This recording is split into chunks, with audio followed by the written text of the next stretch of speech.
How was your experience with the impromptu? Good.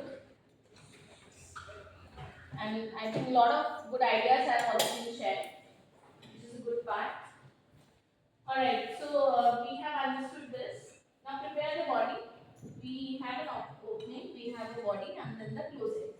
So body is what we major content that we have. And then opening basically is how we are going to start. So in the morning as well, we have seen that some people have just started in a different phase. So some had an interesting hook, others may have just started directly. So opening is how you are going to start your presentation, and in closing, you talk about what all you have covered, and if there's any recap that you want to take, any takeaways or something. So we'll go in detail about that. So how to prepare data? First, we have already discussed choose your topic wisely based upon what interests you have and what your audience will be more interested in.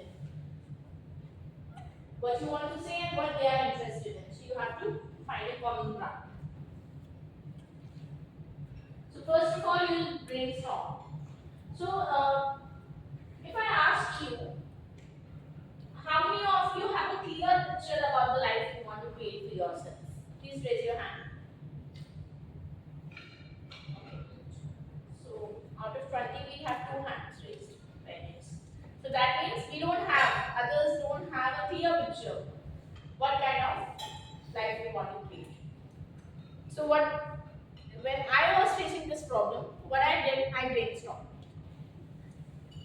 I put down all the things that I wanted to have and be, if I want to be with someone, I put that down, and all the things that I want to have in life. I put that down, then I numbered it. That's what I want to, what's based on my priority, what's more important. And that's how I numbered it and I prepared it. Why I got that example over here? Because in case of presentation, in case of the topic that you want to talk about, you again have to use the same way. You first put down everything and anything that comes to your mind with respect to that topic, and then segregate. Then how do you, like, what will come first and what will come later. This will, and then that content will be put on the slides if you're using slides. Otherwise, you will just number it, give them the pointers. Do your research with respect to whatever you are going to share. So find it out, more information, some facts. Why it's important to have some facts in your presentation?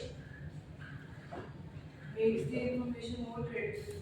Makes the information more credible, very good. And also it gives them something new. So it doesn't have to be a very known fact, it has to be something which they may not be aware of. So when you research, you will find out that. Then write your presentation, but also if you're not writing, if it's a small speech, you can write that down. But if it's a presentation, maybe it's better that you put on some slides that will give you a better picture. Now, based on all the slides, what kind of questions the audience can ask? Now, I've given one example in the morning related to self-introduction. Now, I'm giving another example of interviews. So when we go for the interview, we take our resume. And after the self-introduction, the interviewer goes through the resume and he starts asking us questions. Are the questions written over there? No. But looking at the data that is mentioned on the printout, he starts asking questions. That means in the same way, the information that's available on the slides, the audience can ask questions. So once my slides are ready, I need to put myself in the audience shoes, and I need to look at the slide and ask myself, by looking at this, what are the possible questions I can come up with? We don't have to prepare for the answers, we need to be ready with the questions so that we can handle it effectively over there. Make sense? Then we practice your presentation. Now in the morning also I've noticed that most of us were busy preparing the presentation. But you have not emphasized more on delivering. How you are going to deliver, and that is one of the reasons a lot of times transition was not as smooth as it can be. So there were 4 members. Sometimes in some presentations the introduction is missing. Sometimes in some presentations the topic of the presentation has not been mentioned. So you just came over here and you started delivering. In addition to that, sometimes this transition was not smooth. So if next person has to say, there wasn't any cue that okay, when I say this, it will be your turn. So they were just discussing, or it was evident that just the way when the dance is not choreographed well, or it's not well coordinated, audience can make it up, right? So it's in the same way when the delivery is not practiced amongst your team, it's evident to the audience that they have not thought about this. So we need to take care of that. We need to practice the presentation. Prepare the room, whatever would be required. So before you go to the presentation, for the presentation, you would know that your presentation is going to be in conference number 3 or first floor, second floor, whatever. You can go to that room. Just ensure that you have everything that you require in that room. If something is missing, you can contact the relevant person and get it done. But if you don't do that well in advance, then at the time of presentation, then you'll be stuck with that. And that's a very stressful situation because already a lot of stress is there because of presentation, and now things are not set up. So don't just rely upon that. Like if you notice, in the morning the IT person was working on the laptop and I started discussing with you guys. Right? Utilize that time. So in the same way, if something is not up and your presentation is there, you can also start interacting with the audience. Do you know why we are here? What is the topic that we are going to cover? What the presentation is about? Any guesses? In this way, it will also act as an icebreaker. And that silence of not talking to the audience and not even starting the presentation will not kill you. It will be more, it will be engaging, as well as that human touch will be there. That human connection will build up. Make sense? Edges, slide design for virtual display. So make sure that your slide is well presented, that the people at distance can also see it. It's clear, evident. The contrast slide is there. Then put your conclusion on the title. So what you want to talk about, put that on the title on the top. Highlight your influence if there's anything that you want to highlight. Use images to showcase your message. If you would have noticed, in this particular PPT for presentation, I have very less content on the slides. I have mostly images and few words. And that's how the presentation should be. Have you ever listened to Seth Godin? Seth Godin is a speaker. He is a trainer and speaker. And he'll just show you a picture of eagle in his presentation and he'll talk about it. Whatever he wants to say, he will just show that picture. Not even this much content will also not be written in his slides. That's how. You can see any of his YouTube videos, that's how he gives. And that's an amazing way. Because what is the purpose of these slides basically? Can anyone tell me that? Why do we have these slides in the first place? To have the visual memory as well. Yes, interesting to have so people can remember the visuals. Very nice. Apart from that, To understand what is going to be talked about.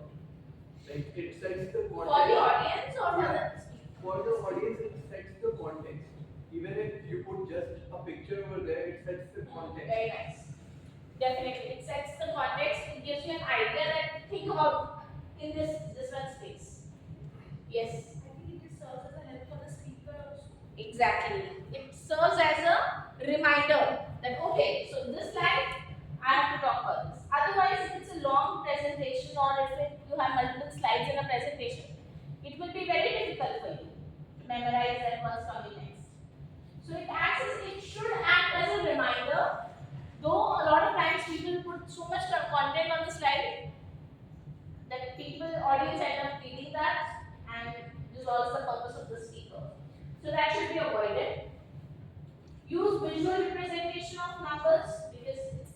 on eyes rather than writing. This is ONE1.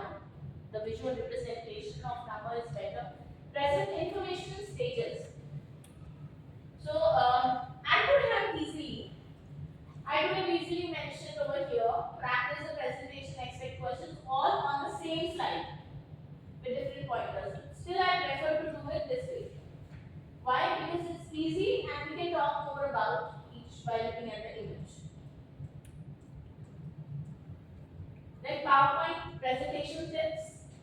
Keep minimum words per slide. You should not have a lot of information. It should just act as a reminder.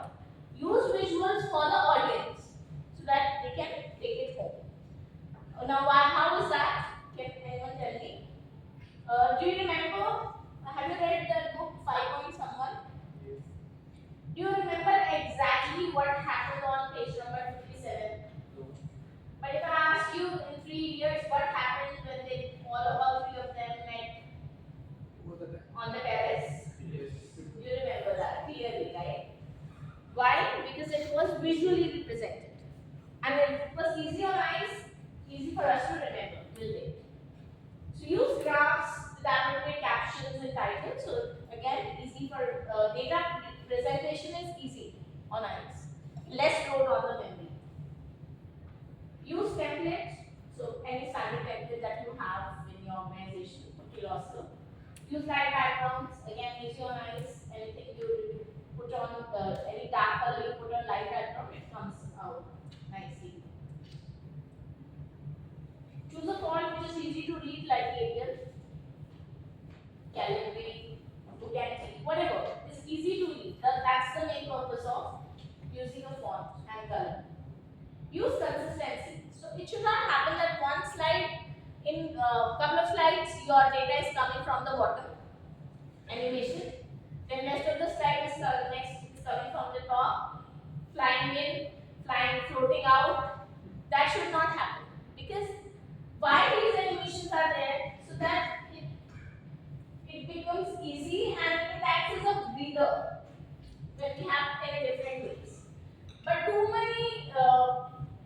much variety can confuse the people and dissolve the purpose. For example, if I use hand gestures when I'm talking, but if I overdo it, what will happen? You will not understand and you will start noticing that I'm using this hand. Like, you remember those times? Have you ever done that? I'm not sure. We have done that. So we had a professor who used to say, you know. So we would, the moment he would enter the classroom, we start counting how many times he has used you know today. So, because it takes our mind away, it acts as a distraction. So we end up doing the other things. So if you overdo, if you don't have consistency, then your focus on the presentation goes to something else. The presentation should be acting as a visual aid. It should not replace you. Then use complementary colors. Again, easy on eyes, easy to read. Overall, keep it short and simple. Add images. And last but not the least, present. Now, when you present it, how do you prepare the introduction and conclusion? Decide how you will play it. So your content is ready. You've decided what you're going to say, how much you're going to say, and the slides are ready. Now you will decide how you're going to start and how you're going to end. So you need to decide how you'll begin and how you'll end the talk. So planning the presentation, preparing presentation may be an overwhelming experience if you enable it to be one. So if you just focus on preparation only and won't put any focus on the delivery, thinking about the opening and closing, then yes, you will be overwhelmed. Analyze your audience. Few more tips about analyzing the audience. Is it a captive audience or will they be out of interest? So, Himakshi, right? Yes. So today in the morning we have done this activity that these are your team members and you have to explain them the rules and regulations, right? Now you know at the back of your mind that they already know the rules and regulations, right? Because they are already the employees, but it's just that they are not doing it. And your manager has asked them to sit in this presentation when you will be giving the presentation or when you will be taking them through the rules and regulations. At the back of their mind, we have this that we know it and we are asked to sit here.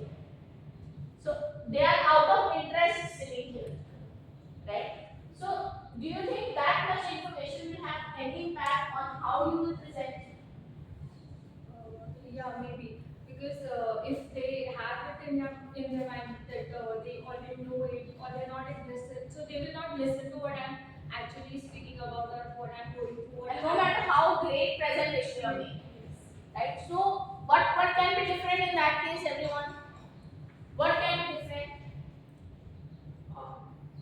Taking them out of topic, maybe talking about something else and then coming to that topic.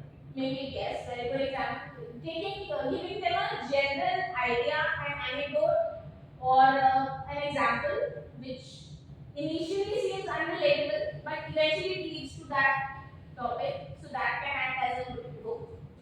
Any other? It should be something intriguing. Like if you are at the beginning of any presentation, if you feel that you are intrigued or you are being captivated by the opening remarks, then it can lead to the people's interest in the presentation. Very nice. So what else we can do? We may give them a case study to solve that how would they rectify this problem.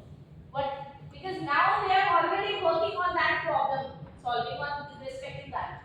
So when you will talk about it, you have some reference to talk about. Right? Make sense? So based upon when you thought about it, the first question, did it make a difference in how you will be presenting? Have you ever heard people or we ourselves complaining that I gave a good presentation, I don't know why people are not interested? A lot of times when I used to, at one point in my career, have you heard of Seed Infotech? Seed Infotech, right? So I worked with Seed Infotech and I was the soft skills trainer and the other were technical trainers. I would go to the same class where a technical trainer is coming out from and they are saying, they like usually teachers, they share the feedback. So like they are very pathetic, they don't listen, very rude students, and they are busy doing their work. I said, okay. So, and when I would enter, and the way I would communicate with them, they will not behave with me in the same way. And I have noticed that all the times, but I refrained myself from sharing with the other technical trainers that it's different. Because otherwise they would not like it, that they would think that, oh, she's trying to show that, I'm special kind of. So I would just keep, when they give me any negative feedback, I'll just be quiet and I'll enter with a fresh mindset.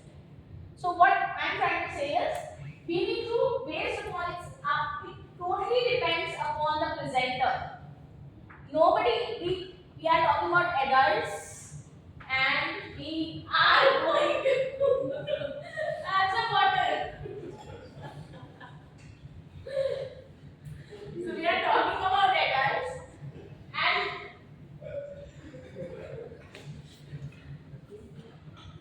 we don't want to humiliate someone. They don't want to do something which is not appropriate, right?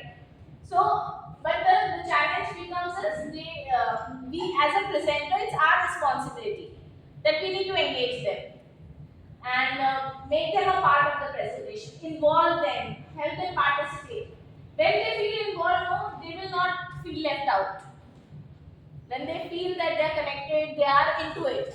Otherwise, I can come, deliver the presentation looking at only this table. But are others not interested? They are interested, but I am ignoring them, no?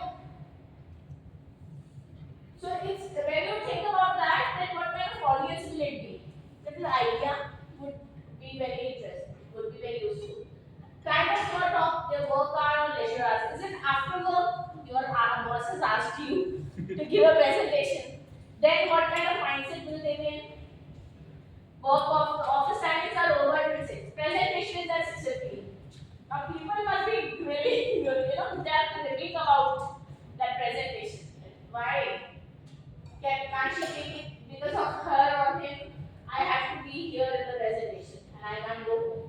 So that kind of mindset. So now how would you start? What you would do differently? Something which interests them, Like, what they are doing afterward, giving their plans. their And plans, maybe very ask nice. them tell them that we can wrap up early. Okay. We can tell them the duration, how long the presentation is going to be. Very nice. What else? Can we start on a light way, maybe an activity, or maybe a joke, or a recent example, some experience that's hilarious as well, right? So that takes their mind off that frustration thing, and where focus goes, energy flows. So the moment they start focusing on something else, they'll be able to focus more effectively on the topic that you'll be taking. So they are understanding about your subject. So how much they already know, that will help you decide how your presentation should be, or what different ways you can do the same presentation.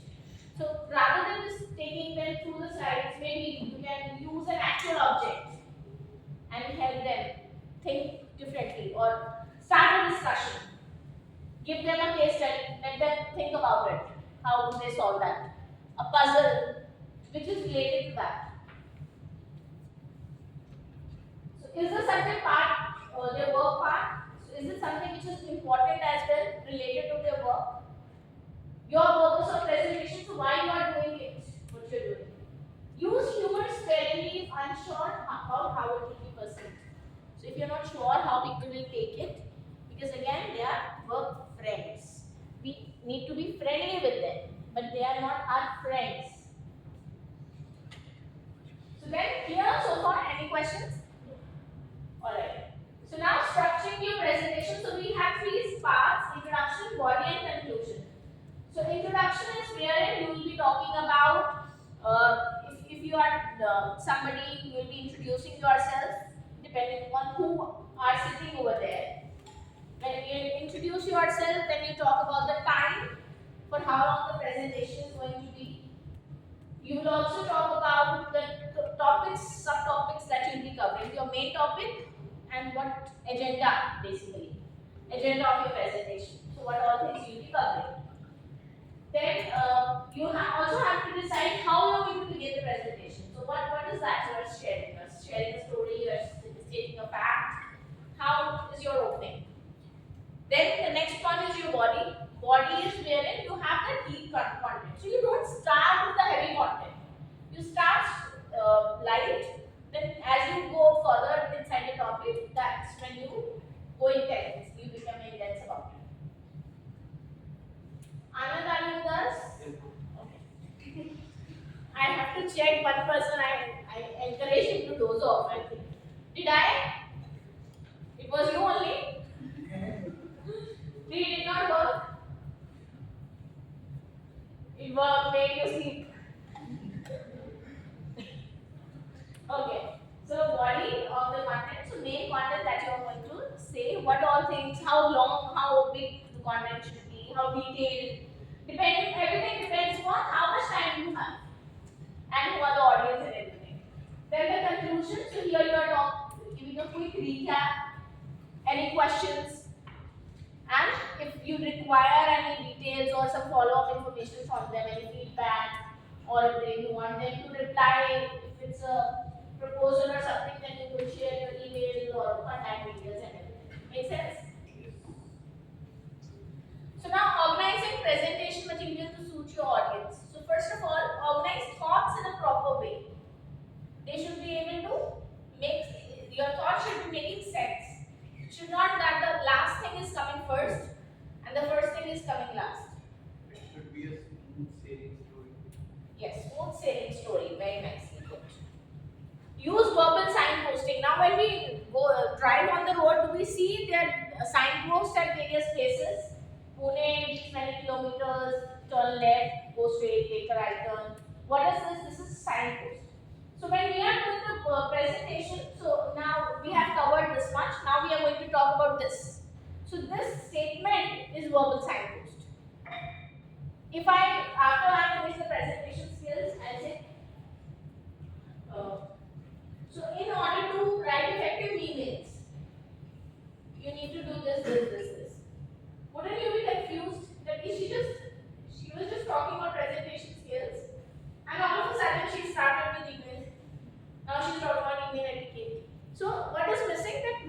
signpost. Okay, so far we have covered presentation skills.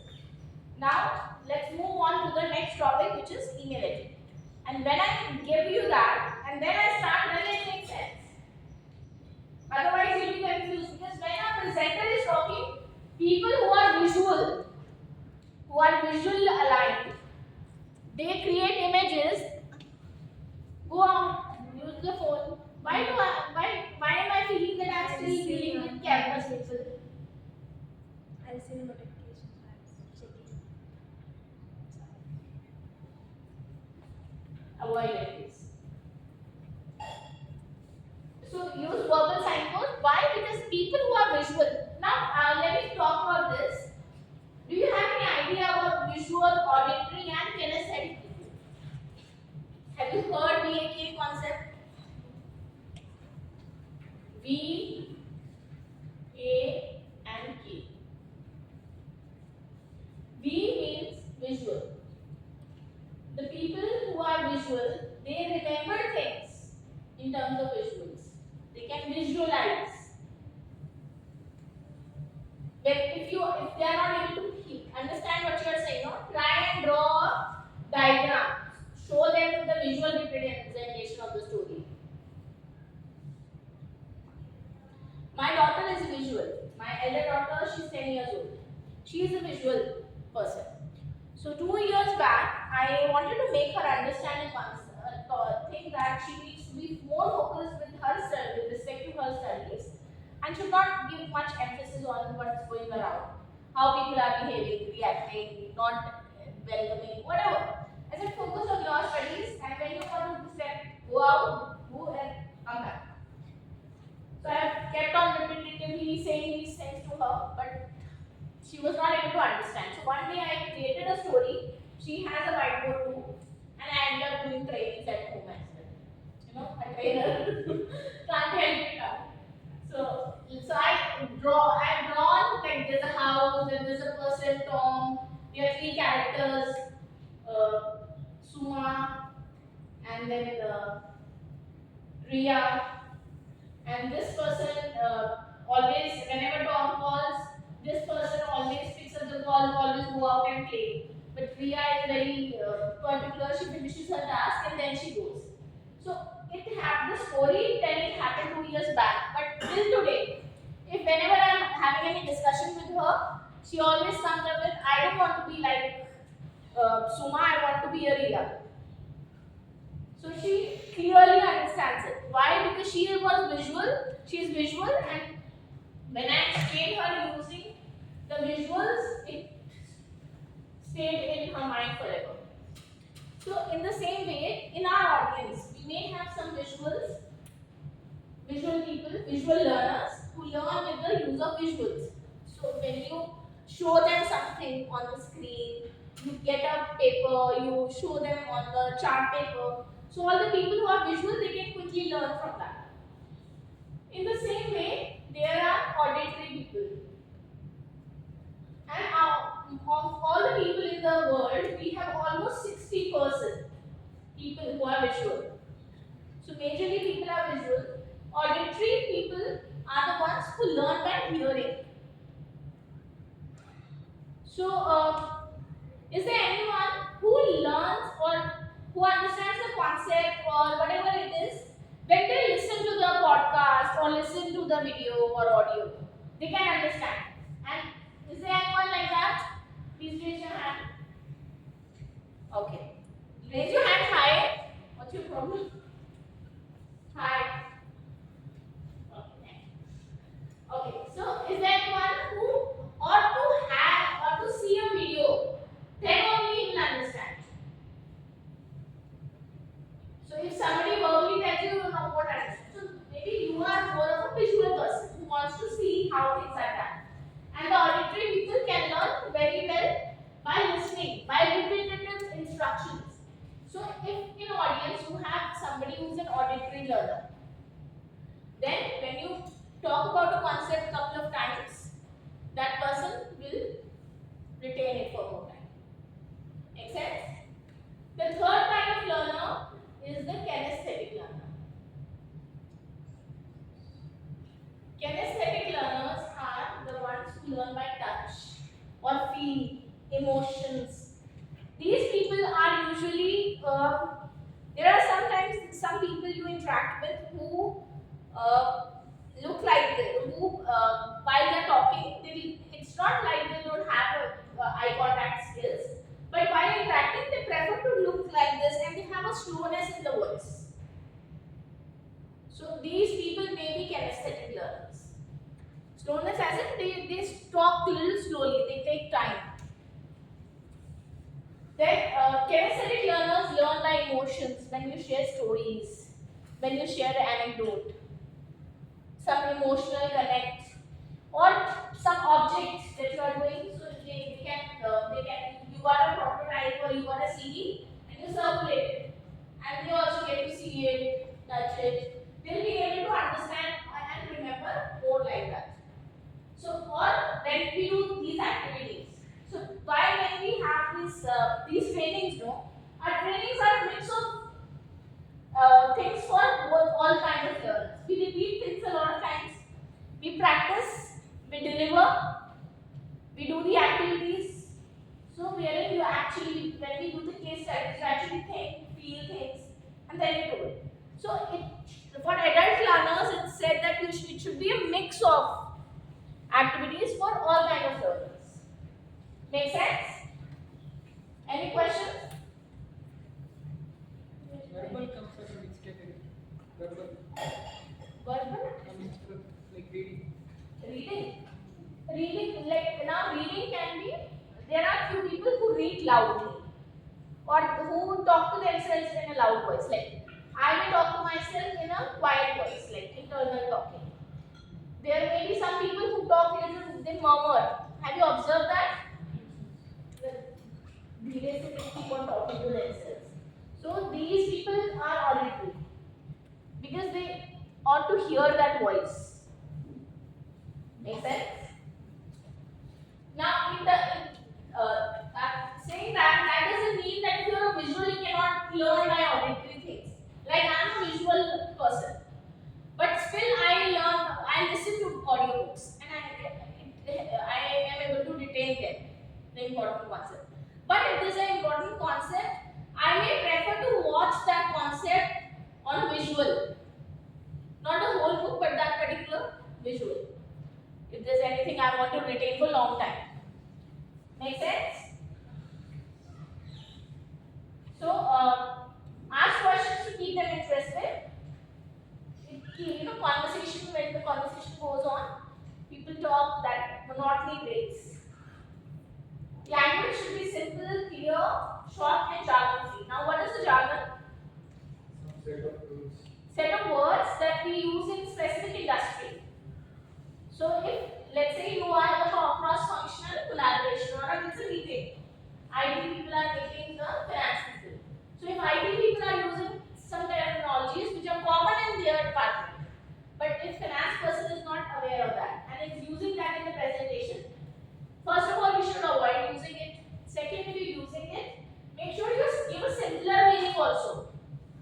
So, for example, if I say CD, so the CD is a common word, but CD if I say, so I'll say the disk which helps us to store data. So I'll simplify it for the people who are not non-IT. Make sense?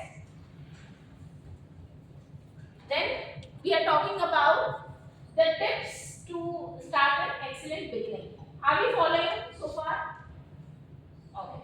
Now can you tell me, you might have heard many presentations, so what are the different ways? Even I have covered it as well. What are the different ways we can start a presentation? Ask questions. Ask questions, very good. What else? Jokes. Jokes. I didn't say that. You didn't say, but You are saying okay. Jokes actually we should be avoiding sometimes in after presentation. lunch you need it. But see, the challenge with this, in presentations, if it's a team and you know how people are, that time it's still fine. But if it's a meeting or it's a presentation with different stakeholders, then you don't know how the joke will be perceived. They may even feel offended that we are, delaying our work for this presentation and he's cracking joke. Come to the point. Some people are actually very blunt like that. So that's the reason there's a point over there, use humor sparingly. Only use humor when you are sure that it will be perceived in the nice way. If it's a team thing and you are familiar with the team culture, it's okay doing things like that, then it's fine. But don't take risk with the unknown audience or mixed audience. So make audience think. So start with something. So like just the way we spoke about case study. So do pick up something that makes the audience think. Or maybe one of the presentations I was once training this network marketing company employees, and they had this this participant. He got one huge bottle guard. He locked. So this much. It was a fertilizers company. So they were using their products, multi-level marketing products in the fields and all. They can reap good vegetation and plants and fruits, vegetables like big size. So they got one to show it to the rest of the audience. So when you have something like this big, this huge bottle guard, so wouldn't you be curious? What is it? How this is possible? And that's how you start. So make audience think. So you can make audience think in one of the ways. Then invite participation. Aren't we doing this since morning? State time, how much time is going to take, so that people are aware that for how long they need to have their eyes and ears in that. Give instructions about questions now. Instructions, if you are a new presenter and if you're not sure how, what if you lose the track? So it's better that you give the instructions to all the questions in the beginning. That I'm sure while listening to my presentation, you may come up with some questions. So I will request you to write them down as soon as my presentation gets over, we'll discuss that. Now you have said that at the beginning. So expectation setting. If you miss that point, then what will happen? People may start asking questions during the presentation. And if you start handling them, you may lose track. Because initially when we are new presenters, we may lose track of time, of if the person is deviating to a different topic.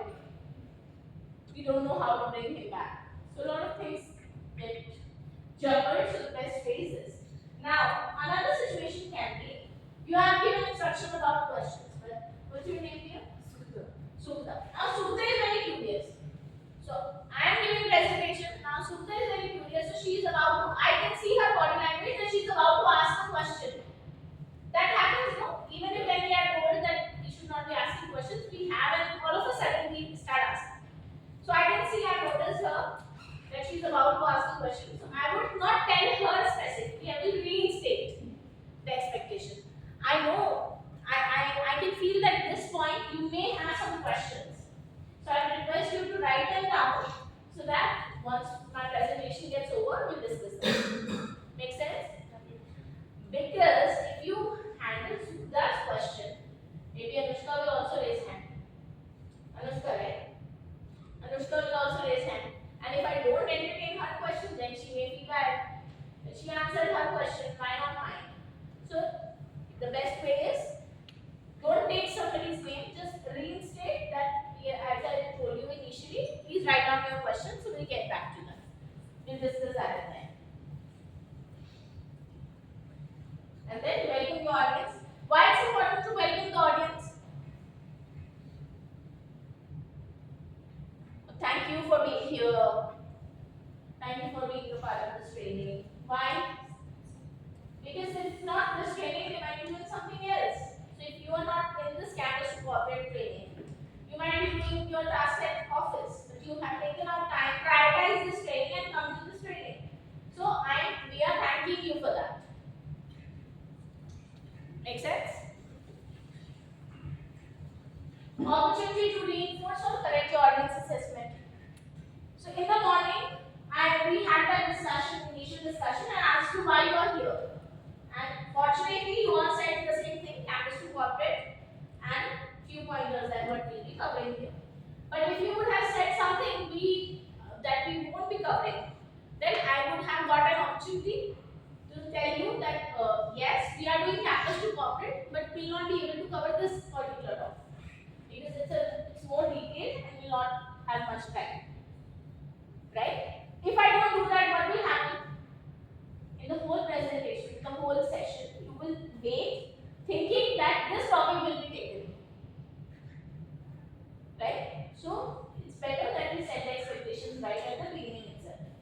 so people know what's coming next.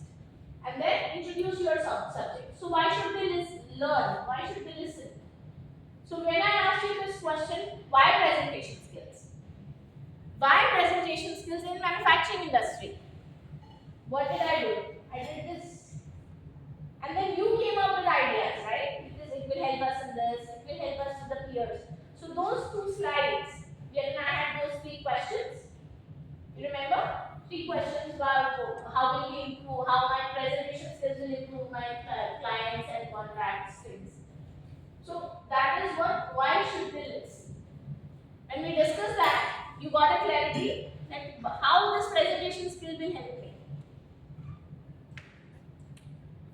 Get attention. So after you've done all these things, and introduce your topic. Make sense? So let's look at this once more. And I want you to just write down these steps. So start something that makes the audience think.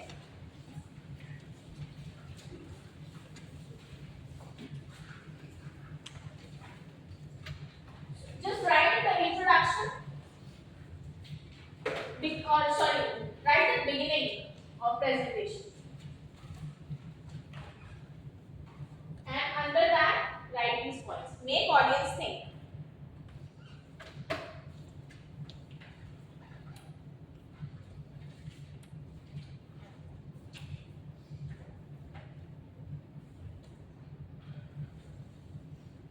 Invite participation.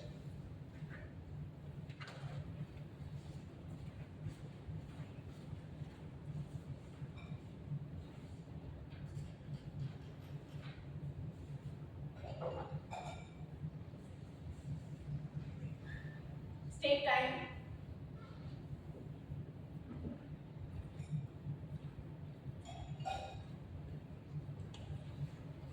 Give instructions about questions.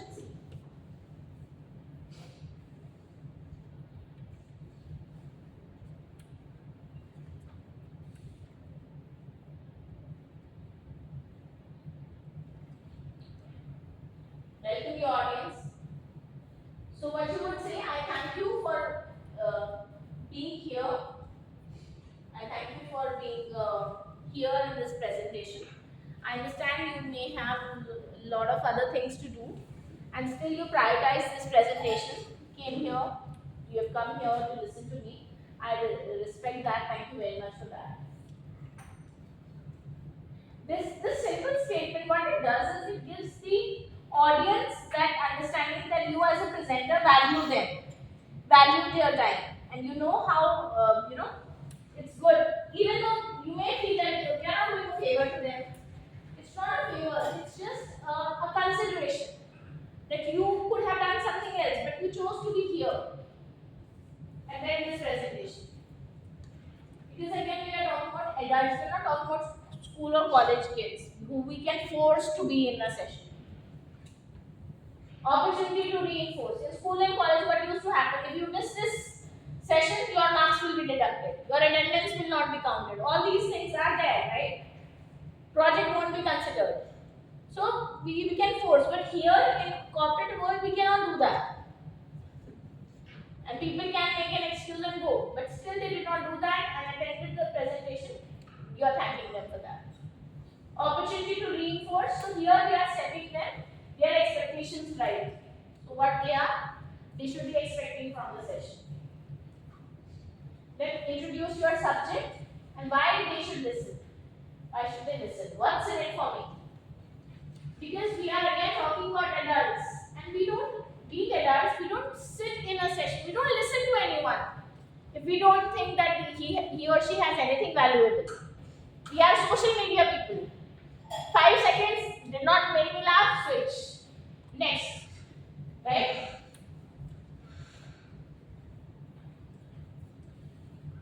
Get attention and introduce your topic.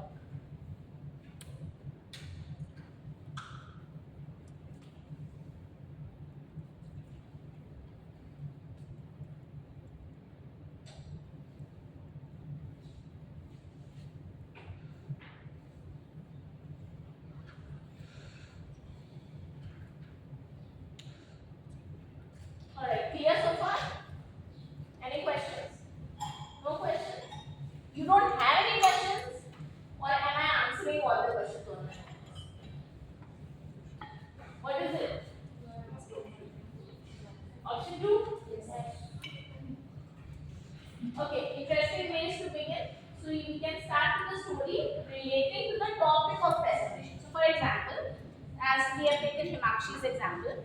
So Himakshi, if she has to take a presentation on rules and regulations, so she may come up with an anecdote or a story that she has created on her own to make the people understand the importance of following rules and regulations in the company. You may have heard some stories, existing stories in the organization. Have you heard there was an employee who did this and then he was sent out? Yes. He did this, he was sent home. So these all of us may not be 100% sure are these real stories or not. But with these stories, does the learning become memorable? Now we know this we are not supposed to do. HR will be using these stories, many of these stories, right? So you can pick up a story that relates to the story of the presentation, or you can create one. An unusual or surprising fact, which people may not be aware of. So when you will be have an idea about this, when you have researched your audience well. Start with startling statistics. So something again which is strange, surprising. An illustration from real life. So that Loki example, that bottle guard, that person has shown the real life. Or the role plays that we do when we do these activities. In the morning we have started with the presentation. So what were these? So we have demonstrated something and then I started the session. So illustrations were there. And I am also referring to those illustrations from time to time, right? That we have done this or we forgot to do this in those. So it gave you some idea. Clear? Any questions? Great. How to present with confidence? So try to hold your audience attention when giving a presentation.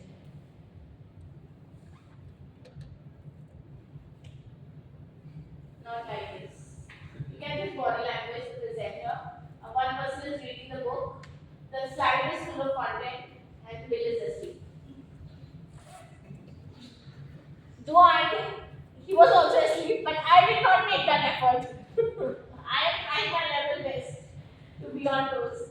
Okay, so there are two factors that are very important. What are those factors when we are talking about presenting with confidence? What are those two factors? You should know your facts well. That's the one thing. But we are talking about delivery. Oh yeah. Your voice, very nice. What else? Body language. Well done. Full marks. Okay, so body language and your voice. So body language includes posture, your hand gestures, your eye contact. And vocal range talks about your pauses, tone of voice, and slow down your speech. That means when you talk in a fast rate of speech, that first it shows that you're lacking confidence, nervousness. And second, it shows that you don't believe in yourself. Because when sometimes we just talk so fast to get rid of that question that we have been asked. So when you talk in a very fast rate of speech, that gives the impression to the other person that whatever I said, no, I'm wrong. So sometimes when people give self-introduction in a very fast voice, fast pace, that also gives the same meaning.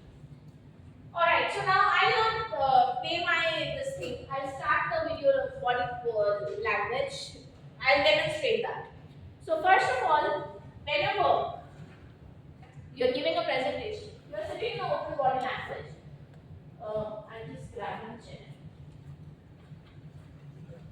So let's say I'm sitting here, okay? And when I'm at audience, let's say sometimes in reviews, different people come and give presentations, right? So when I'm audience, I'm sitting and listening to what the person is saying. I have to ensure that I'm sitting in an open body posture. When I'm sitting as an audience as well. I'm not referring to you guys because you are sitting since morning. So it's difficult to always sit in this position. So at times you may sit like this or this. That's fine. But if it should not be closed like this. Legs are closed and arms are closed and for a long time. Sometimes in between it's fine. Majorly you should be sitting in an open body posture. Now, let's say the person has said, Isha, please come and give your presentation. So I will say yes, and I will confidently get up and walk towards the stage. And I will stand here. Now, the problem with most of us is the moment we hit the stage, we start talking, which we are not supposed to do. You first come here, observe the audience, look at people, and just be there for like a couple of seconds. And then take a deep breath, and then you start. It should show as if you own the stage. You're not uncomfortable. It would require practice. If you are not someone if you have not given presentations many times, then it's not something that comes natural. It never came natural to me as well. With practice, it comes. So the more presentations, the more impromptu speakings you will be doing. Same concept with impromptu speaking as well. Now, so I have come here. I will not be standing like this, or like this, while I am giving the presentation. So my weight should be equally divided on both foot. In the morning, a lot of people, they had good content, but they were standing like this and giving the presentation. It does not give a good impression. If I give you the whole training like this, what will be the thought you will have? In the whole training I'm standing like this. I'm sure you would have noticed, but when I'm talking, when I'm interacting, I'm not standing. I'm standing this when I'm not talking and I'm resting. Maybe you are doing some activity or I'm asking you to do something. That is fine. But when you're talking, make sure that your weight is equally divided on both the feet. Okay? Now, when I'm doing the hand gesture, now in the morning somebody was holding a paper, and this paper was this here. If you are showing something to the audience, make sure it's up. So all the people at their eye level, not here. They don't have to bend their eyes to look at that. So that's one thing. Another, keep your open body language. So you don't have to put hands in the pocket, this, no. This is fine, but again, I know it's not easy. It's not easy because this is a scary place when you are a new presenter, isn't it? It's a scary place. We may lose, we may forget few things. So it wasn't easy for me, so I used this technique. You can also do it like this. You can rest one hand on the other. Do it, everyone. So when I'm doing it, I'm just resting. But if I'm not conscious and I get nervous, I will start doing this. This is also a sign of nervousness. So audience will understand that you are not comfortable. So I can do this. I can also do this. This is also fine. Use the hand gestures whenever I require and bring it back. It's not touching my body. Little this way. Even this is little this way. Doing the hand gestures. Not like this. That again show uncomfortableness. Okay? Clear with this? When I'm doing the hand gestures, make sure it's not too low, not too high. It should not be hiding your facial expressions. It's just in front of your body. Alright? And have a pleasant smile. Because when you have a smile on your face, the tone of voice changes. So if I don't smile at all, it will be, hello everyone, my name is Isha, and I'm a trainer. And if I smile and talk, I say, hello everyone, my name is Isha, and I'm a trainer. Do you see the difference? Was it visible that I was smiling? Very much visible, but it wasn't like that, right? It was simple smile, but it was relaxed, like parted lips. I'm not nervous, relaxed, and I'm talking. I'm enjoying this conversation. So whenever you are standing, make sure that your body language shows that you are comfortable at this place. That's the first. So now clear with posture and hand gestures. Now next comes the eye contact. Now scary to look at people's eyes, especially when there are stakeholders, MPs, clients, very high priority people. So don't look into the eyes, look at their forehead. So I'm looking at everyone's forehead. Can you guess it? No. When you look at a person's forehead, it gives an illusion that you're looking to the eyes. Only person who would understand who you are, who is a family member or a very close person to you, who knows that actually you're looking here or here. Otherwise, people can't guess it. Interesting? Now, this is about eye contact. So once you're comfortable with this, then gradually you can move to nose. But look at the outer part of the nose, okay? So look at the nose tip. That also gives an illusion that you are looking into the eyes. And then gradually, over the years, you feel comfortable, then you may look into the eyes, otherwise it doesn't matter. Now, maintaining eye contact in different settings. So like right now we have these round tables. So when I'm looking, has anybody felt that I've not looked at them since morning? Please raise your hand. But have I made an intense eye contact with you? No. But you can see that I'm noticing you, I'm not ignoring you, right? So how did I do that? And when I look at the first table, I'll maintain eye contact with one person. When I look at the now, I don't do that now because now I'm comfortable with everyone and it's easy for me. But when I started, that's how I started. Look at one table, maintain eye contact with one person. Look at all the people, but maintain eye contact with one person. Look at the second table, maintain eye contact with another person. Third table, another person. Fourth table, another person. Fifth table, another person. Then you'll go back. Look at this again, all the people, but maintain eye contact with another person. So in this way, by the time your presentations are done, you will have maintained eye contact with each one of them. And why it's important? So they feel involved. So they feel a part of it. Right? Here, now this was simple, but what if we have this student like classroom kind of setting? Then we will mentally divide them in groups. So we look at one side and we look at them and all the people and maintain eye contact in this way, like that. Make sense? And this any other setting that we have? Round table. So then you can do it clockwise and anti-clockwise with them. That's easy. Any questions? No. Okay. Then vocal range. So pauses are important. Why? Because if you don't have pauses, people don't realize attention span is 5 seconds, as I already told you.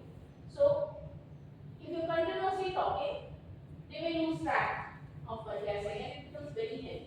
Like in the morning, some people have really good content, but there were no pauses and it felt really heavy listening to that 5 minutes long presentation one-sidedly. So you need to have pause. Pause helps the audience to reflect back what has been said. When the person takes a pause after saying something, people realize that, oh, why he became quiet? What happened? What he just said? Did I miss anything? So that kind of awareness comes. Then tone of voice. Now, we need to understand the tone of voice should be matching with the people and the area we are doing the presentation.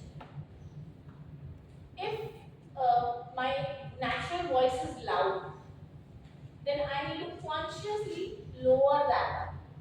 Like we have few people whose natural voice is loud. So when they talk over here with that loud voice, it is still okay with this much crowd and this space because it's a big room. But if it's a small conference room, that would appear really loud. So people have, if you have received a feedback about being loud, then you have to reduce it. Consciously lower down the voice. And at the the same time, the people who are low in voice, they have a low voice. They have to put a conscious effort to speak a little louder. So it seems that they have energy. When we speak in a low voice, no, it shows lack of energy as well. And slow down your speech so that it becomes easy for audience to understand. So have this body language, open one, not the closed one. Is it visible?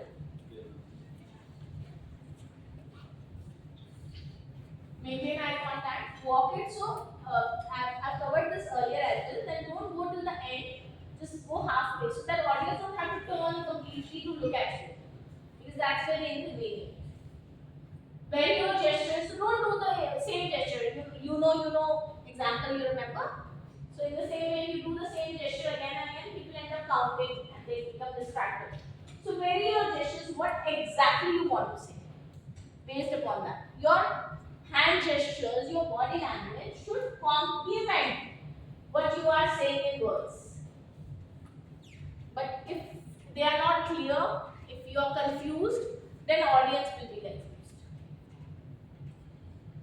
Point directly at it. So if you want some point, you want audience to look at it. So you need to point that directly on the screen. Use positive gestures. So never do the audience.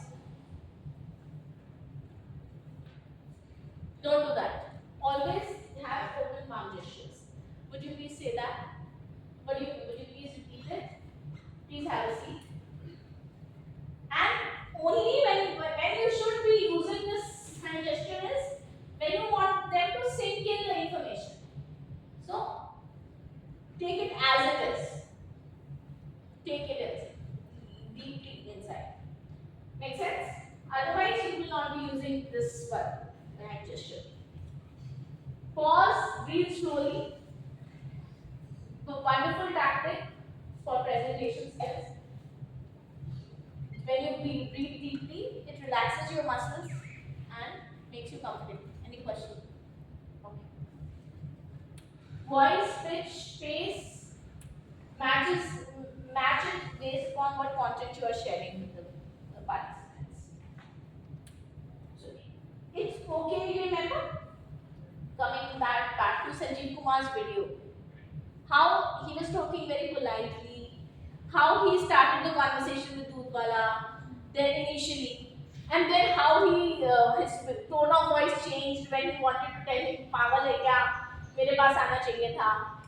And then when he approached this principal's wife, how polite and generous he was in his voice, very kind-hearted person. And when he spoke to the principal, how he started the conversation, and then how his voice and tone of voice changed when he spoke about ऐसा होना चाहिए, समाज में सब खराब करने की बात करते हैं, कोई करता नहीं. When he started speaking like that, so that shows a clear example of what we are talking about here.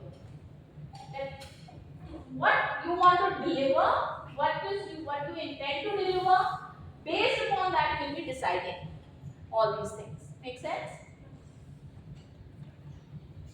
So now, build a story, write down your key points. When you are building a story, what are the main points you want people to focus on? Make your points memorable, personal. Be warm and strong with what you are saying to them. Be conscious of time, so you should be knowing that how much time is left, how much time is left, or if you see that you'll be exceeding the time that you have mentioned. Then you have to on priority, you have to tell them that it's 5:30. Like I'm going to tell you now.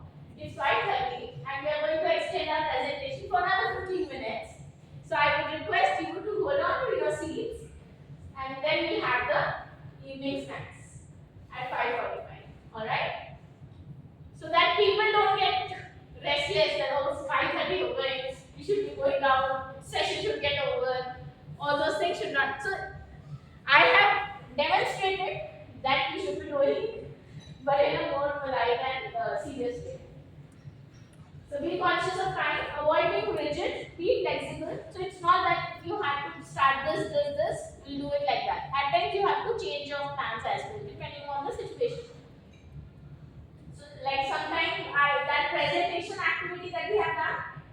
impromptu speaking, that was not on my charts for today. But you guys needed some awakening. So I had to start with that. And you know, I do that the next day. But since I felt that we need to speak more, you're sitting and today so many yawns. I would request you guys to please sleep well. And tomorrow morning we have session starts at 9. So please sleep well so we can attend an active session. Tomorrow again we'll be having a lot of activities. Breathe. So effective presentation skills. Use visual aids. You PowerPoint presentation, flip chart. Like sometimes I'm writing on the board, sometimes screens, sometimes videos, sometimes table activities, pie chart, bar graph. Different ways to engage. So that because otherwise people get bored looking at one side only. So attention span, we've already spoken about it. Make sure you have different things, variety of things in the so that you can keep the audience engaged. Now, 3 things everywhere you may have seen: recycle, reduce, reuse. 3 Peppa Pigs, 3 Stooges, 3 Billy Goats. So, in the pattern of 3, because use the rule of 3, Newton's 3 laws. Slogan, snap, crackle, pop. So, what is this? Rule of 3 says that 3 is the number that makes easy for our mind to remember a pattern. So if you tell anybody that I want you to remember these 3 things, so they will be able to remember that rather than when you say them 5 things or 10 things. So 3 is the minimum pattern that makes it easy for brain to remember. That's the reason we have these things in the pattern of 3. And then because the more you practice, the more you will feel comfortable over here. You don't have, because then after the training you will not get this platform, the stage. So at your home you can visualize that this is the stage and your audience are sitting there. How you will be communicating. That is what is said over here. Is there anyone who is a part of Toastmasters? Never heard of it? You've heard of it, but you have never been to any meeting. Toastmasters is a public speaking non-profit organization. So if someone who works on your self-development, personal development on a regular basis, you can join one of these clubs. They are wherever you are living, they will be available in the nearby area. They have 4 meetings in a month. Each meeting is of 2 hours. In each meeting, they have different roles that helps you improve your presentation skills, your communication skills, your responsibility, alertness, leadership, and everything. Overall, your personal development. So, and over there only you act as a speaker as well. So they give you a platform wherein you can practice your speeches. They have a proper curriculum that you have to clear, and then you are rewarded for that. You get awards, there are competitions, contests, speech contests, humorous speech contests. All of that. So that tends to improve your public speaking skills. If you have interest, you can check that out. Then tell stories in your giving. So obviously related to your content, not general. And you always have a story related to your content. You just need to find that. Because it's easy on brain again. Use the bullet points. It's easy to see bullet points. Video yourself so you will be able to see. Nobody has approached me since morning that ma'am, please share your videos, the videos that you have taken of ours. Know what slide is coming next. As a presenter, you should know what is the next slide. Have a backup plan so that if one thing doesn't work, you have some alternative email, presentation on the email or pen drive. Check out the presentation room so that you can do what? The voice. Voice, yes, how loud you need to be, and arrangements, and how you'll be using the space.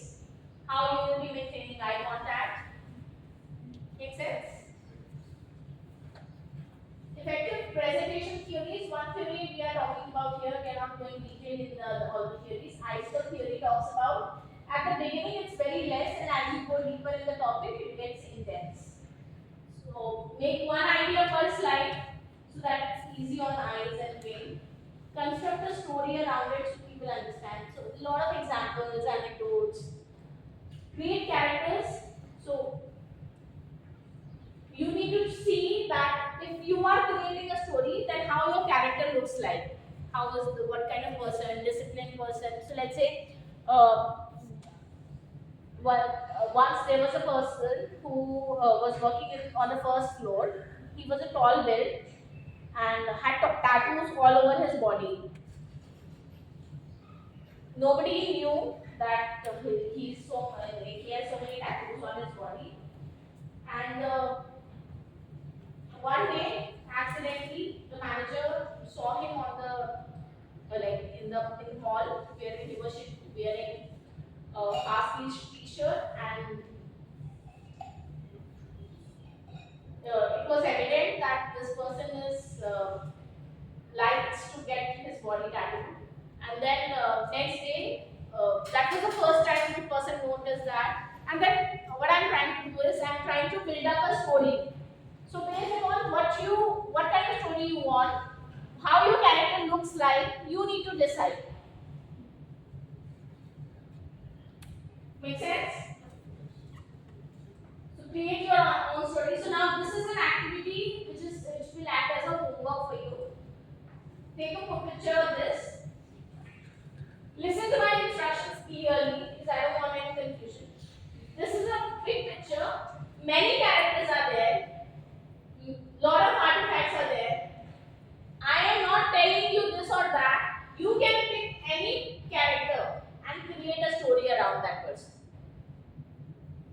Not this scene I am saying particularly. You can pick any person, any character. Maybe there is this person over here. You can name him, what he is, what he has done. Create a story around it. That's what you need to do. And it's your homework. And whatever we have learned today, with the help of this presentation, you will understand how much you've understood that.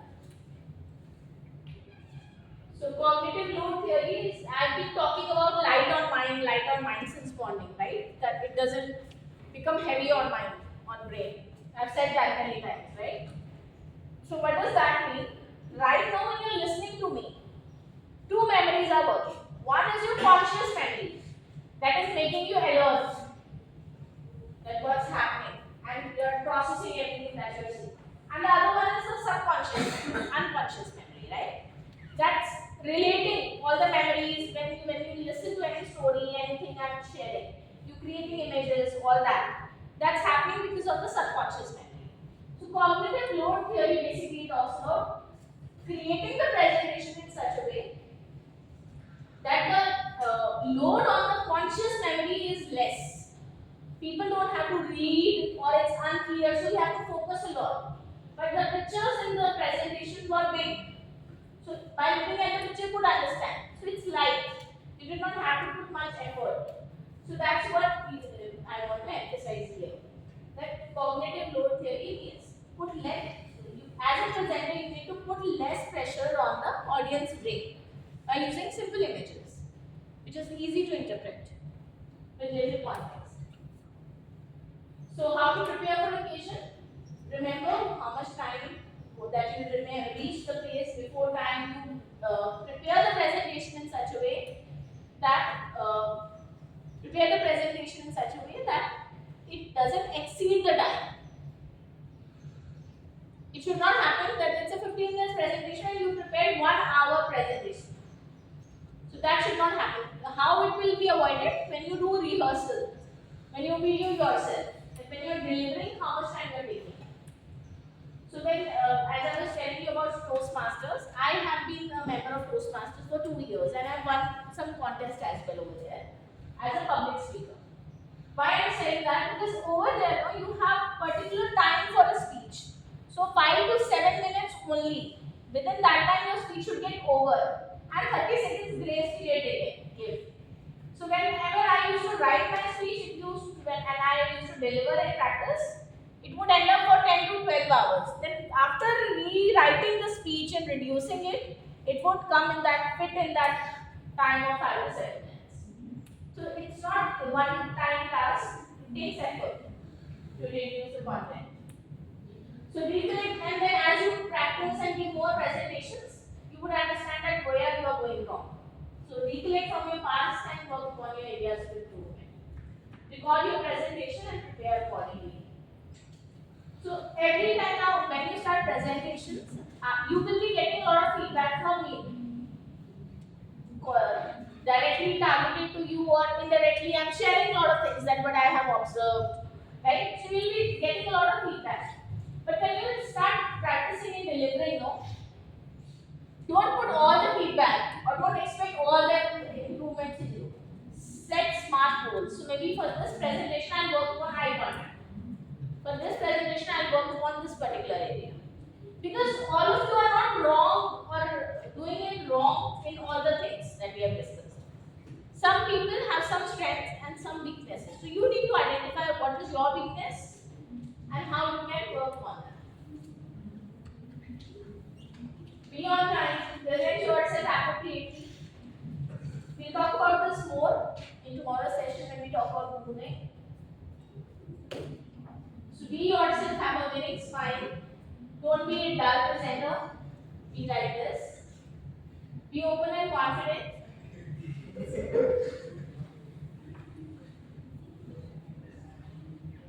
When you feel, now this is a power course, we'll do this activity tomorrow morning. So I'll talk about that at that time. Use small talk. So initially when you come, when you have reached the menu and it's time that the presentation has not started, but you see people have arrived. So you can have a small conversation, small talk topics. Class, job, not your problems basically, movies, favorite food and all. You can have a discussion on it. Small things. How's the weather? Lovely setting. It's nicely done. How the room is. It's well prepared. To start. Or have you seen yesterday's match? It was great, amazing. That's how you get into the conversation. Think positive. Be courteous and attentive. So dealing with this is the last topic, unforeseen circumstances. Know your subject well, that's first and foremost. You should know what you're delivering so that you can answer all the questions that people may have. Identify the possible troublemaker. So is there anyone who you know for sure he will be going against you? So then you have to take special measures for that person. And how do you deal with this person? Maybe engage him, maybe involve him. Because sometimes people create troubles to get attention. So depending upon, be honest if you ask some question which you are not sure of. Maybe it's out of your subject or if it's too detailed. So maybe you can always tell them that I'm not sure about this. I will just write it down and I'll get back to you on this. And write that down on the corner of the board. Make your speech use personal, use names. So, if you have noticed that this morning I'm trying to use your names. Whatever little I am able to remember, I'm trying to use your names. Why? Because when somebody uses our names, it makes it more personal. We can instantly connect. If you are having a conversation and you use that person's name, if he has lost attention, if he has got distracted, immediately focus. So that's a technique as well. So think before you speak, make sure, because it's not, if somebody gives you harsh comments, do not react, respond, take a pause. So pause, unity. Pause, unity. Is basically, you take a pause and respond, because it's not, you are not responding to that one person, you are responding to your other 19 are also looking at you and seeing how you are handling it. And they are making an impression about you. Maintaining professional behavior will send a message to the audience and demonstrate confidence. Take a moment to construct an answer. Analyze what your words may lead up to. So don't get into the heat of the moment. Take a pause. Stay calm. So if something is not working out, learn how to use technology. Have a backup. Never be solely reliant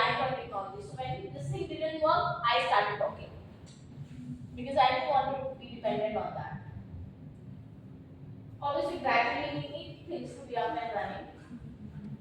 So dealing with difficult preparation is important. If somebody has a point of disagreement with a particular person, then involve the other, ask somebody else what others think with respect to that.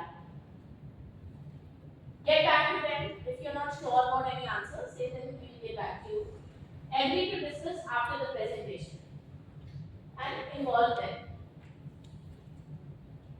So get feedback. So as you keep on giving presentations, you would see you will have different experiences of your own, apart from what I'm sharing. So based upon that, reflect upon what you have done, how you have handled it. You keep on improving. Don't beat yourself, don't compare yourself with such a good presenter. You may have another presenter. So don't compare. Learn from them, but compare yourself with your past version only, so that you remain positive. Make sense? So that's all. And I'm sure internally you are asking, thank God. Did anyone say that? Thank God, matlab to hua. Alright, anyways, tomorrow you all have captured that photo. So tomorrow we will start with the presentations. And the session will start at 9 o'clock. Now, is there anyone who has any questions? My mic is off. I was only talking. Yeah. Any questions you have?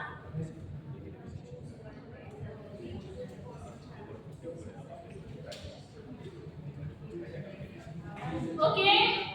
If you don't have any questions, then we call it a day. Thank you very much for taking your time, being with us, being active. Thank you. Come again, take good night's sleep, and come fresh so that you don't have to just scoring in the room despite my efforts. Okay, enjoy